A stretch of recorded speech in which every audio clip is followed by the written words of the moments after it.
commencer sans plus tarder. Il s'agit de la saga Red Queen de Victoria Aveyard. Il s'agit donc de cette saga-là.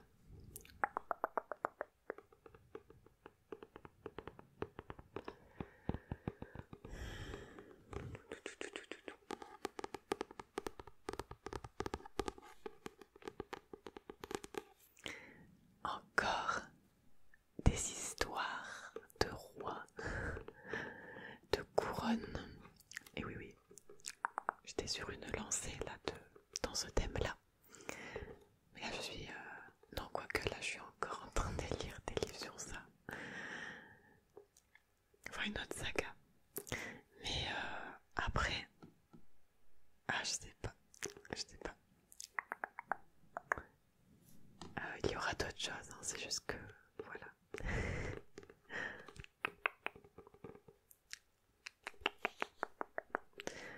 Alors, la saga Red Queen comporte 4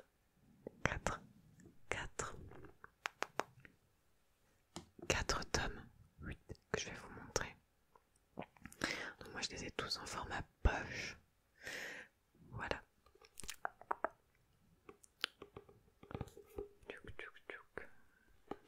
D'ailleurs, les formats brochés, je les ai jamais vus. Enfin, le dernier si, mais ils sont énormes en format broché. Donc en tome 1, donc il y a écrit Red Queen. Donc les titres sont en anglais, ils n'ont pas été traduits, mais c'est bien en français. Et là il y a écrit le pouvoir est un jeu dangereux. Le pouvoir est un jeu dangereux. C'est le livre de poche jeunesse à partir de 15 ans. Donc ça c'est le tome 1. Je vais vous lire le petit résumé. Et après je vous montrerai les autres tomes et je vous donnerai un peu mon avis dessus, si ça vous intéresse. Alors je commence le petit résumé. Alors Red Queen tome 1. Mar Barrow, 17 ans, tente de survivre dans une société qui la traite comme une moins que rien. Quand elle s'avère détenir des pouvoirs magiques dont elle ignorait l'existence, sa vie change du tout au tout. Enfermée dans le palais de la famille royale, promise à un prince, elle va devoir apprendre à déjouer les intrigues de la cour, à maîtriser un pouvoir qui la dépasse et à reconnaître ses ennemis.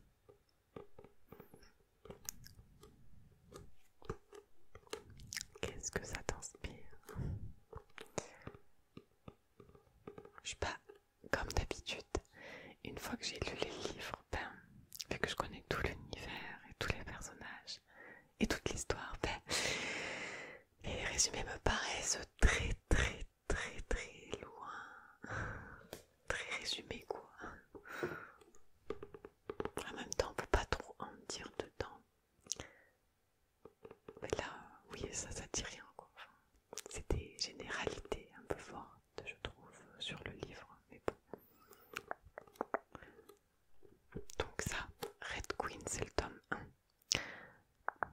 Ensuite, il y a le tome 2 qui s'appelle Glass Sword. Glass Sword. Glass Sword. Je vais pas vous lire le résumé. Hein.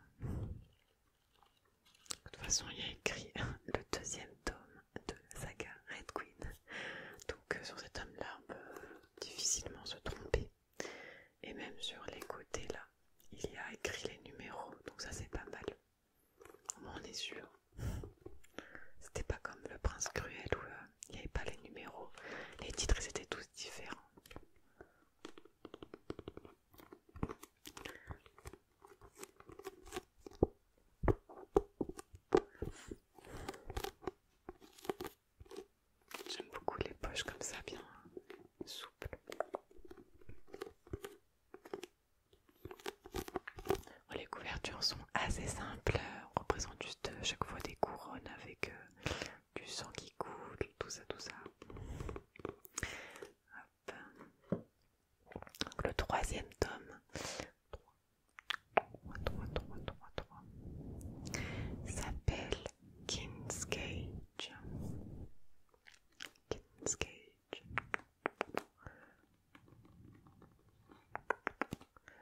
Le troisième tome est assez volumineux par rapport aux deux premiers, je vais vous montrer après. Mais le tome 4 c'est le plus gros. Genre l'auteur il a dû se dire ouais j'en fais un quatrième mais c'est tout. Pas de 5. Je sais pas, je dis ça mais j'en sais rien.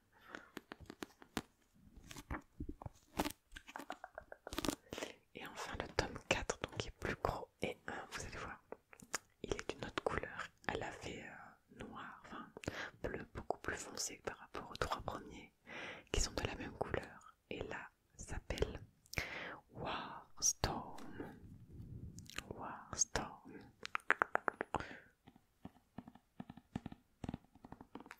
Et là il y a écrit la conclusion magistrale de la saga Red Queen en rouge ici. Voilà. Je vais vous montrer la différence d'épaisseur. Si j'y arrive. Hop. Et hop. Hop. Donc là on a le 4. Là on a le 1. Et après ça fait 1, 2, 3. Donc on voit que le 3 et le 4 sont beaucoup plus gros. Le 1 et le 2 sont à peu près équivalents. Et 3 et 4 un peu plus gros quoi. Donc c'est l'histoire d'une jeune fille qui s'appelle Marbaro. C'est écrit la première personne. Qui vit dans un monde, enfin dans une société un peu particulière. Car elle est dirigée par des personnes qui sont supérieures aux humains. Mais ce sont aussi des humains, mais qui ont des pouvoirs magiques. Enfin des pouvoirs. Alors, ce qui fait la particularité de cette histoire, c'est que les personnes qui ont des pouvoirs ont le sang argent. C'est-à-dire que quand elles se coupent, quand elles saignent, c'est du sang argent qui sort. Et les personnes qui ont des pouvoirs ont le sang argent. Et donc ils dominent toute la société, sont des nobles, le prince, le roi, etc. Et ils tiennent en joug le peuple qui est composé d'humains comme nous, genre avec du sang rouge normal. C'est pour ça que ça s'appelle Red Queen. Parce que on va suivre l'histoire de Marbaro. Mes cheveux. On va suivre l'histoire de Marbaro qui a le sang rouge, mais qui va découvrir assez rapidement dans le tome 1 qu'elle a également des pouvoirs. Et donc, c'est totalement une aberration qu'elle ait des pouvoirs alors qu'elle n'a pas le sang argent. Et ça va provoquer le fait qu'elle va être intégrée à la cour et dissimulée par le roi, la reine et tout. Et la proche cour qui est au courant de ce secret. Et ils vont la faire passer pour une argent. Donc pour pas qu'elle soit, pour pas que tout le monde voit qu'elle ait du sang rouge et qu'elle ait des pouvoirs, pour éviter une rébellion du peuple. Ça me fait vite fait penser à Hunger Games. Quand comment il s'appelle? Ah oui, quand Snow utilise Katniss pour éviter la rébellion, ben là on dirait un peu ça au début. L'histoire est pas complexe, mais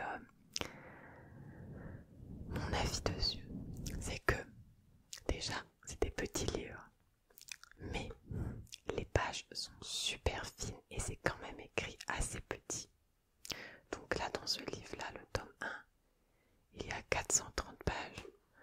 Voilà, donc pour vous dire c'était le plus petit. Parce que le dernier, attendez je regarde le dernier là, il y a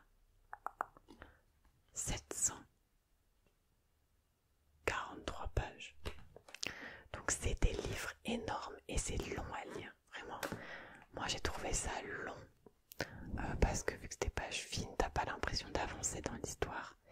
Et des fois, il y a des moments assez longs où il n'y a pas trop d'action.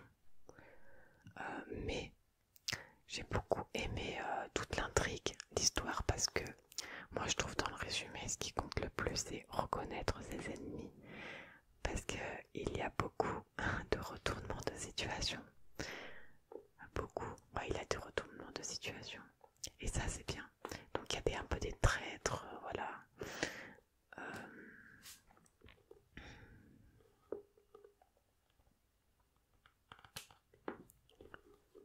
Je sais que mes résumés ils sont pas ouf, mais c'est super chaud parce que là je suis en plein dans d'autres livres. Mais qu'est-ce que je peux vous dire de plus en résumé sans spoiler trop? Ah oui, donc j'en étais. Du coup, Mar, elle va être intégrée dans la cour au sein des argents et elle va devoir être dissimulée, cachée et se faire passer pour une princesse argent. Sauf que rapidement, en fait, à côté de tout ça, il y a une rébellion en cours avec...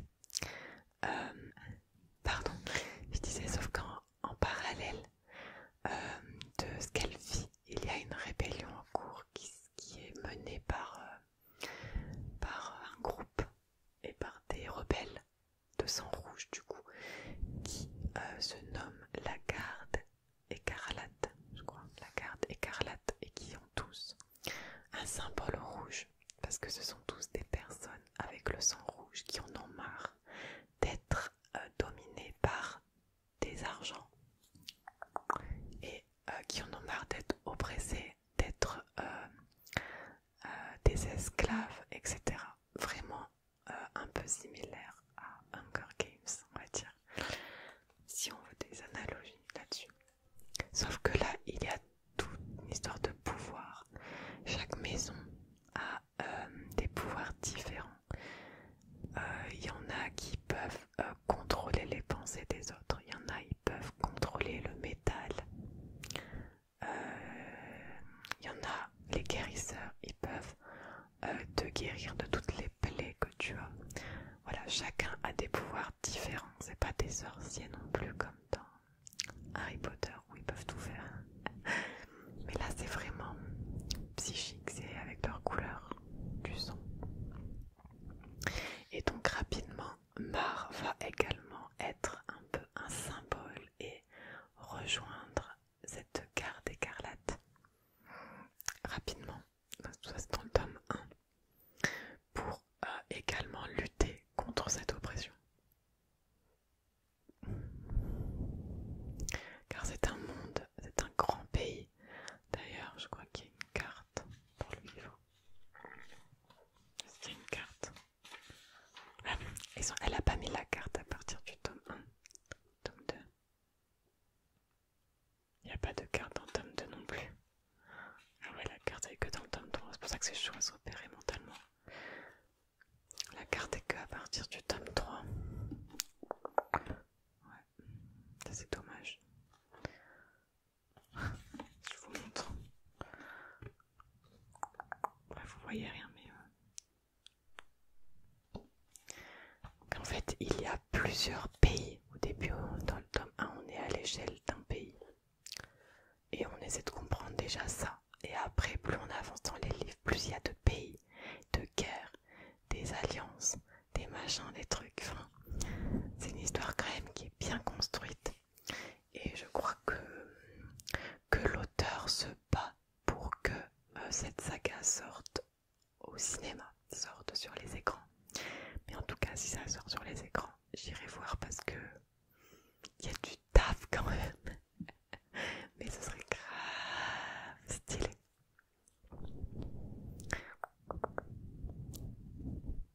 C'est une histoire vraiment de pouvoir, de roi.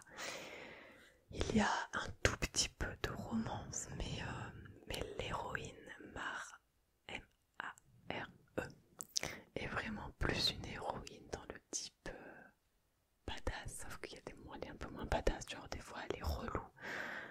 pas si ça vous arrive, mais il y a des personnages, des fois, je les aime, après je les aime pas. Une autre particularité, c'est que le premier tome est raconté à la première personne selon Mar. Le deuxième tome est aussi à première personne selon Mar. Je regarde pour être sûre. Je sais plus si c'est dans le troisième. Ouais. Dans le troisième tome, là, il y a des chapitres. Il y a écrit à chaque fois le nom de la personne. Par exemple, là, il y a écrit 1 Mar.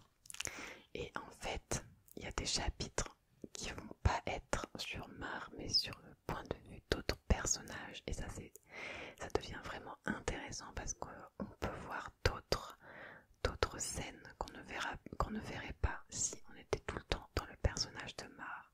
Et là, par exemple, on commence dans le tome 3 à connaître Cameron. C'est une autre fille, mais qui apparaît que dans le tome 3. Et c'est vraiment cool ça, parce qu'on peut changer de personnage. Au début, là, dans le tome 3, elle a fait genre Mar, Cameron. Moi, je sais pas ce qu'il y a comme autre personnage. Et le tome 4 aussi, c'est ça. Il y a différents points de vue selon les chapitres. Et c'est particulièrement bien fait dans le dernier tome. Parce que le dernier tome, comme le titre s'appelle War Storm, vu que c'est une grosse guerre, clairement entre tous les pays, enfin bref, c'est la guerre quoi. Bah, c'est bien fait parce qu'on est du point de vue de Mar. Après, on est plus loin dans un autre pays, donc du point de vue d'une autre princesse. Après, on est dans le point de vue du méchant. Pour comprendre un peu ce qu'ils pensent tous ces personnages-là, parce qu'il y a beaucoup de personnages. C'est une saga avec beaucoup de personnages intéressants et attachants. Vraiment, c'était bien. J'ai pas pleuré pour la mort de personnages, mais en tout cas, c'était vraiment bien. Donc, ce que je peux dire en tout cas en tant que positif, c'est que l'histoire globale est bien. Je sais qu'il y a des gens qui n'ont pas du tout accroché avec le tome 1, mais parce que dans le tome 1, ça limite pas une introduction, mais ça plante le décor quoi. Parce que la suite est mieux. Mais j'ai eu du mal avec le tome 1 moi aussi au début, genre la première moitié, je trouvais ça long. Long, mais à la fin, genre j'ai lu tellement vite les derniers chapitres, tellement c'était un peu un retournement de situation, donc ça m'a donné envie du coup d'acheter le 2. Et après quand j'ai lu le 2, mais je voulais forcément connaître le fin mot de toute cette histoire. Du coup, je suis allée jusqu'au bout de l'histoire et je suis plutôt contente de la fin, voilà, sans dire trop de détails qui risqueraient de pas vous faire lire l'histoire, ça se trouve, parce que on ne spoil pas et tout.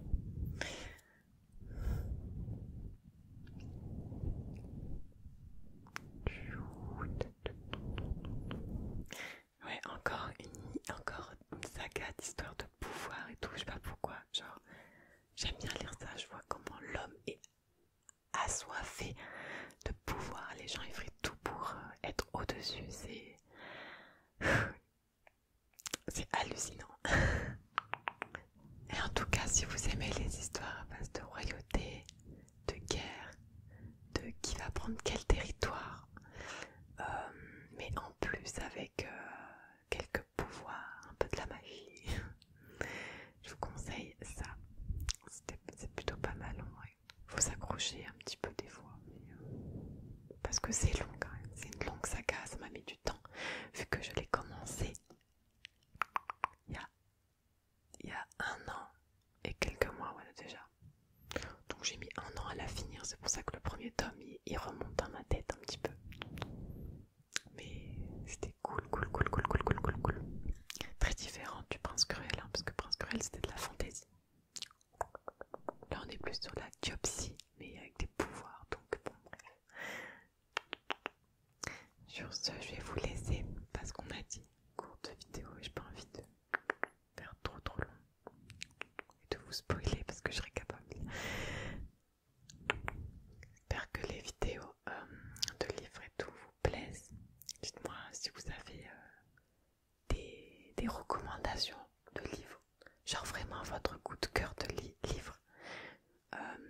et pourquoi c'est votre coup de cœur. Au moins peut-être que ça se trouve je l'aurais lu et ça se trouve je voudrais le lire, donc dites-le moi dans les commentaires. Et sur ce, on se retrouve bientôt, on se retrouve la prochaine fois dans une vidéo livre à propos de la saga, à propos de la saga Les voleurs de fumée, où il y a 3 tomes et je suis actuellement au milieu du tome 2 et j'aime bien, franchement j'aime bien, c'est cool, j'ai hâte de ça.